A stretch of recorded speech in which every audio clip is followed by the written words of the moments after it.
bringing you the news and information you need from the people making a difference. This is Comcast Newsmakers. I'm glad you could join us. You may or may not know already, but there is a new museum called the Family Museum that's going to be opening up in the Presidio. It's the Walt Disney Family Museum, and as our guest was telling me, it is not associated with Walt Disney movies.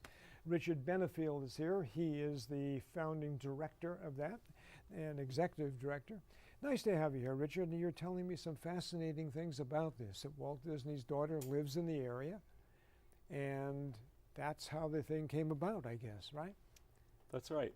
Shortly after Walt passed away, his widow Lily bought a house in the Napa area, and the Miller family also followed suit, and with them came all of Walt's personal collections, his papers, photographs, home movies. And so those have been in the Bay Area for quite some time.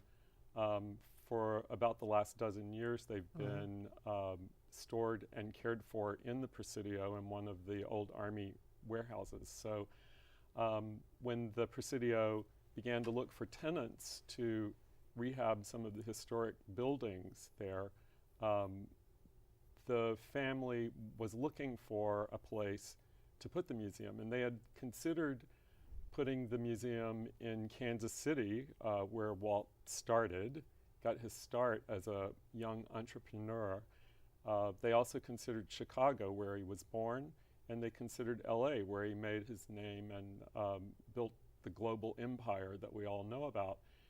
But in the end, the attraction of a space in the Presidio and also in San Francisco, which has now really become the center of animation in the world. Exactly. With Pixar and DreamWorks Animation and Lucas located in the Presidio as well.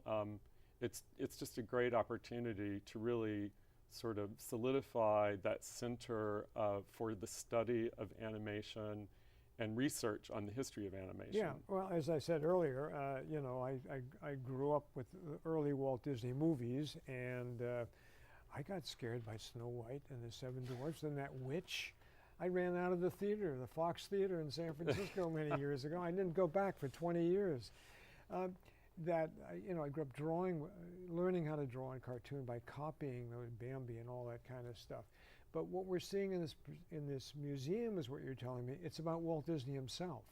It's about Walt. It's about Walt, yeah. And it goes over into the art as well, because Walt started out as an artist. He started out as a cartoonist and then as an animator himself. And as he got busier and busier developing the ideas and working as a director and a producer, he built the studio and the number of animators that he had working for him. So he stopped drawing for the most part at a certain point.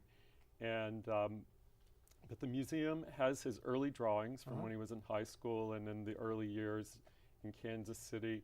And then we really traced the evolution of the art of animation and all of the various technologies. You know, Steamboat Willie was the first cartoon with sound. So that's a very important milestone in the history of animation. Let me interrupt you for 1 second.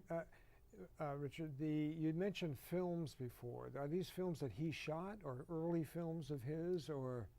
Well, we have a number of different things. Not only do we have all the studio films, including his earlier companies before the founding of the Walt Disney Company or Walt Disney Pictures, but we have his home movies that he actually shot. Yeah, that's what I was thinking. And the only unfortunate thing about the home movies is that most of the time Walt is behind the camera, so we don't see him more. But we have it's his work, right? We have a lot of footage of his family and his family activity. Oh, that's great. All right, so it's opening October 1. October 1 in the San Francisco Presidio, and it's right by the parade grounds there, if you're familiar with the Presidio. Richard Benefield's been our guest. Thank you very much for watching. Thanks, Richard.